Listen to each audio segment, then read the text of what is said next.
ಒತ್ತಾಯಿಸಿ ಬಿಜೆಪಿ ಮತ್ತು ಜೆಡಿಎಸ್ ನಾಯಕರೆಲ್ಲರೂ ಕೂಡ ಹೋರಾಟ ಮಾಡ್ತಿದ್ದಾರೆ. ಸರ್ಕಾರ ಮಾತ್ರ ಯಾವುದಕ್ಕೂ ಕೂಡ ಜಗ್ತಾ ಇಲ್ಲ, ಅದಕ್ಕೆ ಸ್ಪಂದಿಸ್ತಾ ಇಲ್ಲ ಸರ್.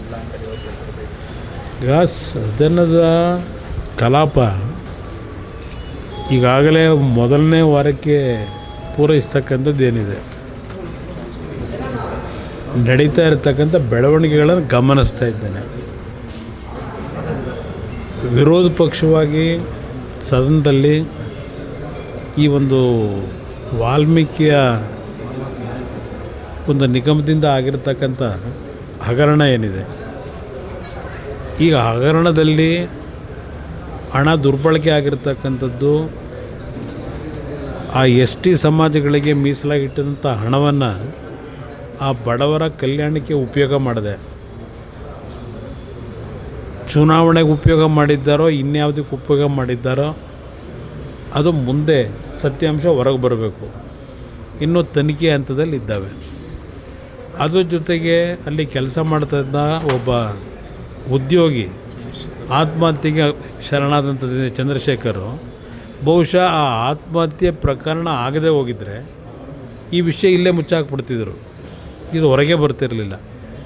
ಈ ಒಂದು ಒಬ್ಬ ವ್ಯಕ್ತಿಯ ಒಂದು ಆತ್ಮಹತ್ಯೆ ಏನಿದೆ, ಆ ಕುಟುಂಬದ ಪರಿಸ್ಥಿತಿ ಏನಾಗಿದೆ ಗೊತ್ತಿಲ್ಲ ನನಗೆ. ಈ ರೀತಿಯ ಒಂದು ಸನ್ನಿವೇಶದಲ್ಲಿ ಹಿಂದೆ ರಾಜೀನಾಮೆ ಪಡೆದು, ಹೀಗಾಗಿದೆ ರಾಜೀನಾಮೆ ಪಡೆಯೋದು ಯಾಕೆ ಪಡೆದ್ರು? ಪಡೆದ ನಂತರ ಈಗ ಪುನಃ ಮತ್ತೆ ಹೊಸದಾಗಿ ಮಂತ್ರಿಮಂಡಲಕ್ಕೆ ತೆಗೆದುಕೊಳ್ತಕ್ಕಂಥದ್ದು ಏನಿದೆ, ಇದು ಯಾವ ಉದ್ದೇಶಕ್ಕೆ ತೆಗೆದುಕೊಂಡಿದ್ದಾರೆ?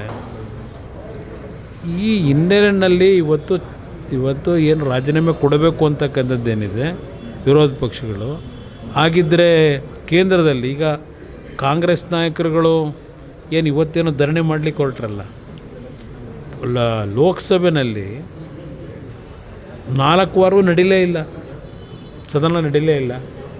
ಅಲ್ಲಿ ಚರ್ಚೆಗೆ ಸಿದ್ಧ ಇದ್ದೇವೆ ಅಂದ್ರೂ ಇಲ್ಲ, ನಮಗೆ ರಾಜೀನಾಮೆ ಕೊಡಬೇಕು ಅಂತೇಳಿ ಧರ್ಮೇಂದ್ರ ಪ್ರಧಾನ್ ಅಂತ ಹೇಳಿದ್ರು. ಧರ್ಮೇಂದ್ರ ಪ್ರಧಾನ್ ರಾಜೀನಾಮೆ ಆದಮೇಲೂ ಸದನ ನಡೆಯಕ್ಕೆ ಬಿಡಲಿಲ್ಲ. ಮತ್ತು ಅಮಿತ್ ಶಾ ಅವ್ರ ಮೇಲೆ ಶುರು ಮಾಡಿದ್ರು. ಅಮಿತ್ ಶಾ ಅವ್ರು ಉತ್ತರ ಕೊಡ್ತೀನಿ ಅಂತಂದ್ರೆ ನಮ್ಗೆ ಉತ್ತರ ಬೇಕಿಲ್ಲ, ನಮಗೆ ಬೇರೆ ಬೇರೆ ರೀತಿಯ ಕಾರಣಗಳನ್ನು ಕೊಟ್ಕೊಂಡು ಉತ್ತರ ತೆಗೆದುಕೊಳ್ತಕ್ಕಂಥದ್ದು ಸಿದ್ಧವಾಗಲಿಲ್ಲ. ಇದು ನಡ್ಕೊಂಬಂದಿರ್ತಕ್ಕಂಥದ್ದೇನಿದೆ. ಬಿ ಜೆ ಪಿಯ ಈಗಿನ ತೀರ್ಮಾನದ ಬಗ್ಗೆ ನಾನು ಯಾವುದೇ ಕಾರಣಕ್ಕೂ ಕಾಂಗ್ರೆಸ್ನವರ ಒಂದು ಪ್ರತಿಕ್ರಿಯೆ ಏನಿದೆ, ಅವರಿಗೆ ನೈತಿಕತೆ ಇಲ್ಲ ಕಾಂಗ್ರೆಸ್ನವರಿಗೆ, ಅದಕ್ಕೆ ಪ್ರತಿಕ್ರಿಯೆ ಕೊಡಲಿಕ್ಕೆ ಅನ್ನೋದು ನನ್ನ ಅಭಿಪ್ರಾಯ. ಅದ್ರ ಜೊತೆಗೆ ಇವತ್ತು ಇಷ್ಟು ಹಠಮಾರಿ ಧೋರಣೆ ಯಾತಕ್ಕೆ? ಇವತ್ತು ತಪ್ಪು ಮಾಡ್ಕೊಂಡಿದ್ದೀರಿ. ಇವತ್ತು ಇನ್ನೂ ಸಂಪೂರ್ಣವಾಗಿ ಹಣ ಖಜಾನೆಗೆ ಬರಲಿಲ್ಲ. ಇಂಥ ಪರಿಸ್ಥಿತಿಯಲ್ಲಿ ಯಾಕೆ ಮುಂದುವರಿಸ್ತೀರಿ? ಇದು ಇರ್ತಕ್ಕಂಥ ತನಿಖೆ ಹಂತದಲ್ಲಿದೆ. ನನ್ನ ಬಗ್ಗೆ ಪ್ರಶ್ನೆ ಉದಾಹರಣೆ ಕೊಟ್ಟರು, ಕುಮಾರಸ್ವಾಮಿಯವರು ಜಾಮೀನಿನ ಮೇಲೆ ಇಲ್ಲಿವೆ ಅಂತ ಹೇಳಿ. ನಾನು ಈ ಮುಖ್ಯಮಂತ್ರಿಗೆ ಹೇಳ್ತೀನಿ, ನನ್ನ ಪ್ರಕರಣ ಏನಿದೆ, ನನ್ನ ಪ್ರಕರಣವನ್ನು ನೀವು ಉಪಯೋಗಕ್ಕೆ ಪಡ್ಕೊಳ್ಳೋದಾದರೆ ನೀವೆಲ್ಲ ಪರ್ಮನೆಂಟಾಗಿ ಜೈಲಲ್ಲೇ ಇರಬೇಕಲ್ವೇ? ನನ್ನ ಮೇಲಿರೋ ಪ್ರಕರಣ ಏನು ಇಲ್ಲ, ಏನಾದರೂ ಸರ್ಕಾರದ ಎಕ್ಸ್ಚೆಕ್ಕರ್ಗೆ ಅನ್ಯಾಯ ಆಗಿದೆಯೋ, ಇಲ್ಲ ನಾನು ಕಾನೂನು ಬಾಹಿರವಾಗಿ ತೀರ್ಮಾನ ತೆಗೆದುಕೊಂಡಿದ್ದೇನೋ, ಇಲ್ಲ ಫೇವರ್ ಮಾಡಿದ್ದೇನೋ, ಎಲ್ಲಿದೆ ಪ್ರೂಫು? 12 ವರ್ಷ ಆಯಿತು. 12 ವರ್ಷದಿಂದ ಇನ್ನೂ ಜೀವಂತ ಇಟ್ಕೊಂಡು ಕೂತಿದ್ದೀರಿ. ನನ್ನ ಪ್ರಕರಣನ ನಿಮಗೆಲ್ಲ ಹೋಲಿಕೆ ಮಾಡ್ಕೋಬೇಡಿ. ಶಿವಕುಮಾರ್ಗಾಗಲಿ ಇರ್ತಕ್ಕಂಥ ಜಾಮೀನು ಮತ್ತಿನ್ಯಾರ್ಯಾರೋ ಜಾಮೀನುಗಳು ತಗೊಂಡವರಲ್ಲ, ಅದಕ್ಕೆ ನನ್ನ ಪ್ರಕರಣವನ್ನು ಹೋಲಿಕೆ ಮಾಡ್ಕೊಳ್ತಕ್ಕಂಥದ್ರಲ್ಲಿ ನಿಮಗೆ ಯಾವ ರೀತಿಯ ನೈತಿಕತೆ ಇಲ್ಲ. ಇವತ್ತು ನಿಮ್ಮ ಸರ್ಕಾರಗಳಿದೆ, ಇವತ್ತು ನನ್ನ ಪ್ರಕರಣವನ್ನು 12 ವರ್ಷವಾದರೂ ಇನ್ನೂ ಯಾತಕ್ಕೆ ಇಟ್ಕೊಂಡಿದ್ದೀರಿ? ನಾನಿಲ್ಲ ತನಿಖೆಗೆ ಏನಾದರೂ ಅಡ್ಡಿಪಡಿಸಿದ್ದೀನ? ಮಾಡಬೇಡಿ ಅಂತ ಹೇಳಿದ್ದೀನ? ಸ್ಟೇ ತಂದಿದ್ದೀನ? ಅದಕ್ಕೆ ಯಾತಕ್ಕೆ 12 ವರ್ಷದಿಂದ? ಅದು ಬಿ ಜೆ ಪಿ ಸರ್ಕಾರದಲ್ಲಿ ಹಾಕಿದ್ದು, ಈ ಸರ್ಕಾರದಲ್ಲ. ಬಿ ಜೆ ಪಿ ಸರ್ಕಾರದಲ್ಲಿ ಅವತ್ತು ಈ ಕಾಂಗ್ರೆಸ್ ಪಕ್ಷಗಳೇನು ಮೌನವಾಗಿತ್ತು, ಆಗಿನ ಸರ್ಕಾರದ ವಿರುದ್ಧ ಹಲವಾರು ದಾಖಲೆಗಳನ್ನು ಬಿಡುಗಡೆ ಮಾಡಿದಾಗ ಆ ಹಿನ್ನೆಲೆಯಲ್ಲಿ ನನ್ನ ಮೇಲೆ ಆಗದಂಥ ಕೆಲವು ಸುಳ್ಳು, ಒಂದು ನನ್ನನ್ನು ಹದ್ದುಬಸ್ಲಿಗೆ ಇಡೋಕ್ಕೋಸ್ಕರವಾಗಿ ಆಗ್ತಂಥ ಸುಳ್ಳು ಮೊಕದ್ದಮೆಗಳು, ಅದು ಇನ್ನೂ 12 ವರ್ಷ ಆದರೂ ಮುಗಿದಿಲ್ಲ.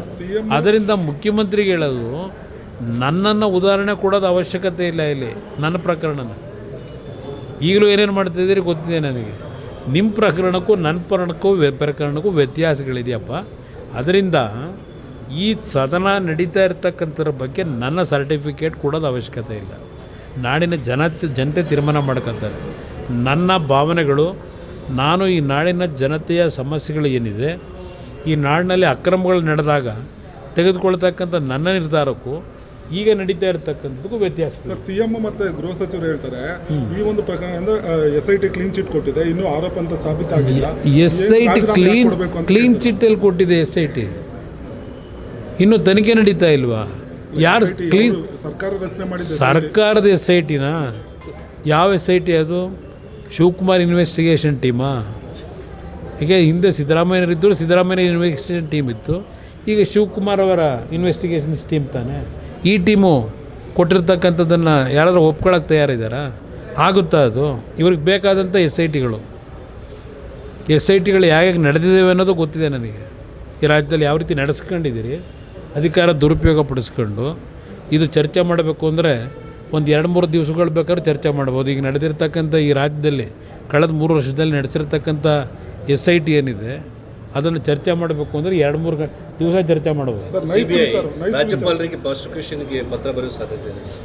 ಯಾವುದಕ್ಕೆ? ನಾಗೇಂದ್ರ ವಿಚಾರದಲ್ಲಿ ನೋಡೋಣ, ಅದು ಏನೇನಾಗುತ್ತೆ ಪ್ರಕರಣ ನೋಡೋಣಂತೆ ಮುಂದೆ. ನೈಸ್ ವಿಚಾರವಾಗಿ ಸಾಕಷ್ಟು ಗೊಂದಲಗಳಾಗ್ತದೆ. ಅಲ್ಲೋಗಿ ಜನರು ಕೇಳಿ ಗೊಂದಲ ಇಲ್ಲ.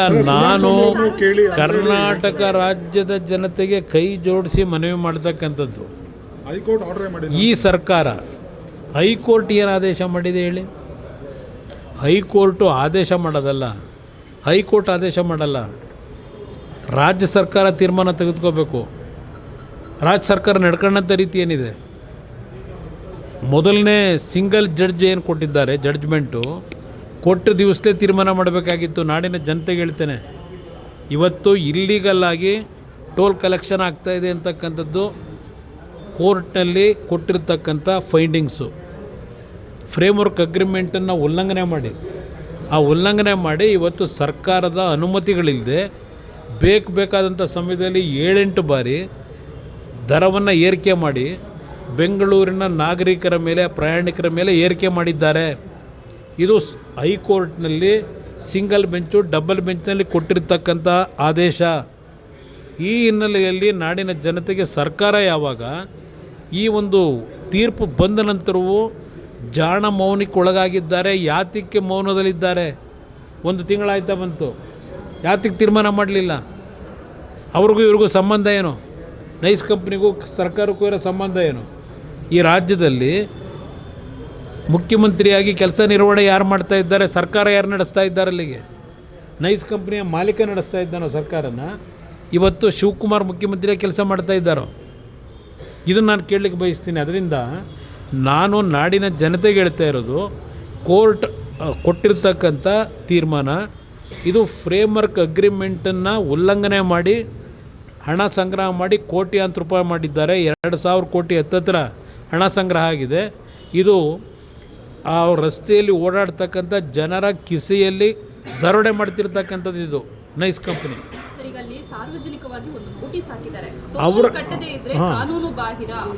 ನಾನು ಹೇಳ್ತೇನೆ, ಅವ್ರು ಏನೇ ನೋಟಿಸ್ ಹಾಕಿರಲಿ, ಸುಪ್ರೀಂ ಕೋರ್ಟ್ನ ಆದೇಶ ಏನಿದೆ ಅದನ್ನು ನೋಟಿಸ್ ಬೋರ್ಡ್ನ ಹಾಕಕ್ಕೆ ಹೇಳಿ.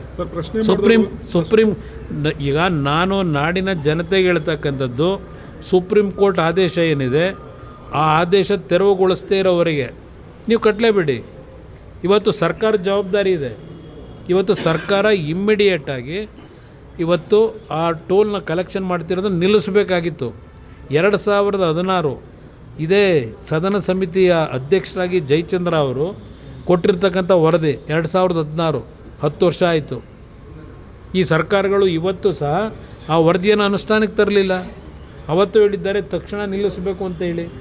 ಸದನ ಸಮಿತಿ ಜಯಚಂದ್ರ ಅವರ ಅಧ್ಯಕ್ಷರಲ್ಲಿ ಕೊಟ್ಟಿರ್ತಕ್ಕಂಥ ವರದಿ. ಯಾತಕ್ಕೆ ನೀವು ಟೋಲ್ ಕಲೆಕ್ಷನಿಗೆ ಪರ್ಮಿಷನ್ ಇನ್ನೂ ಕೊಟ್ಟಿದ್ದೀರಿ? ಯಾವ ಆಧಾರದ ಮೇಲೆ ಕೊಟ್ಟಿದ್ದೀರಿ? ಅದು ಅಕ್ರಮವಾಗಿ ಅವನು ದುಡ್ಡು ಕಲೆಕ್ಟ್ ಮಾಡ್ತಾ ಇದ್ದಾನೋ ಆ ಕಂಪ್ನಿಯವನು, ಇಲ್ಲ ಇವತ್ತು ಲೀಗಲಾಗಿ ಮಾಡ್ತಾ ಇದ್ದಾನೋ, ಸಕ್ರಮವಾಗಿ ಮಾಡ್ತಾ ಇದ್ದಾನೋ? ಅದಕ್ಕೆ ನಾಡಿನ ಜನತೆಗೆ ಯಾರೂ ಹೆದರಬೇಕಾಗಿಲ್ಲ.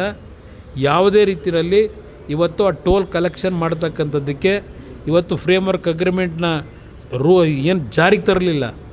ಸರ್ಕಾರದ ಅಧಿಕಾರಿ ಪ್ರಿನ್ಸಿಪಲ್ ಸೆಕ್ರೆಟರಿ ಕೋರ್ಟ್ ಮುಂದೆ ಹೇಳ್ತಾರೆ 111 ಕಿಲೋಮೀಟ್ರಿಗೆ ಇವತ್ತು ಕೇವಲ 5 ಕಿಲೋಮೀಟ್ರ್ ರಸ್ತೆ ಕೆಲಸ ಮಾಡಿದ್ದಾನೆ ಅಂತ ಹೇಳಿ ಫ್ರೇಮ್ವರ್ಕ್ ಅಗ್ರಿಮೆಂಟ್ನಲ್ಲಿರೋದು 111 ಕಿಲೋಮೀಟ್ರ್ ರಸ್ತೆ ಮಾಡಿ 5 ಟೌನ್ಶಿಪ್ಗಳ ರಚನೆ ಆಗೋವರೆಗೆ ದುಡ್ಡು ಕಲೆಕ್ಟ್ ಮಾಡೋಂಗಿಲ್ಲ. ಟೋಲ್ನ ಇಲ್ಲಿವರೆಗೆ ಮಾಡಿರೋದೇ ಕಾನೂನು ಬಾಹಿರ. ಆ ಹಿನ್ನೆಲೆಯಲ್ಲಿ ಅವ್ರು ಏನು ನೋಟಿಸ್ ಬೋರ್ಡ್ ಹಾಕೊಂಡಿದ್ದಾರೆ, ನಾವೇನಾದರೂ ದುಡ್ಡು ಕಟ್ತಾ ಇದ್ದರೆ ಕಾನೂನು ಕ್ರಮ ತೆಗೆದುಕೊತೀವಿ ಅಂತೇಳಿ ಜನತೆ ಇವತ್ತು ಹೆದರಬೇಕಾಗಿಲ್ಲ. ಈಗಲೂ ಸಹ ಹೇಳ್ತೇನೆ, ಈ ಸರ್ಕಾರ ಅವ್ರ ಜೊತೆ ಏನು ಶಾಮೀಲಾಗಿದ್ದಾರೆ, ಸರ್ಕಾರದ ಜವಾಬ್ದಾರಿ ನಿರ್ವಹಣೆ ಮಾಡ್ತಕ್ಕಂಥದ್ರಲ್ಲಿ ಈ ಸರ್ಕಾರ ಜವಾಬ್ದಾರಿ ನಿರ್ವಹಣೆ ಮಾಡ್ತಾ ಇಲ್ಲ. ಆ ಹಿನ್ನೆಲೆಯಲ್ಲಿ ನಾಡಿನ ಜನತೆ ಆ ರಸ್ತೆಯಲ್ಲಿ ಓಡಾಡ್ತಕ್ಕಂಥವ್ರು ನೀವು ಕಾನೂನನ್ನ ಕೈಗೆತ್ಕೋಬೇಕು ಅಂತಕ್ಕಂಥದ್ದನ್ನು ಮನವಿ ಮಾಡಿ. ಪ್ರಶ್ನೆ ಮಾಡಿದ್ರೆ FIR ಮಾಡಿಸೋದು ಸರ್. ಯಾವ FIR ಮಾಡಿದ್ರೂ ಹೆದರಬೇಕಾಗಿಲ್ಲ. ಯಾರು ಜನರಿಗಿಂತ ಆ ಕಂಪ್ನಿ ದೊಡ್ಡದಲ್ಲ, ಜನರಿಗಿಂತ ಸರ್ಕಾರ ದೊಡ್ಡದಲ್ಲ. ಇವತ್ತು ಪೊಲೀಸ್ ಇಲಾಖೆ ಇರೋದು ಕಾನೂನು ಬಾಹಿರ ಚಟುವಟಿಕೆ ನಡೆಸ್ತಕ್ಕಂಥದ್ದನ್ನು ನಿಲ್ಲಿಸಬೇಕು.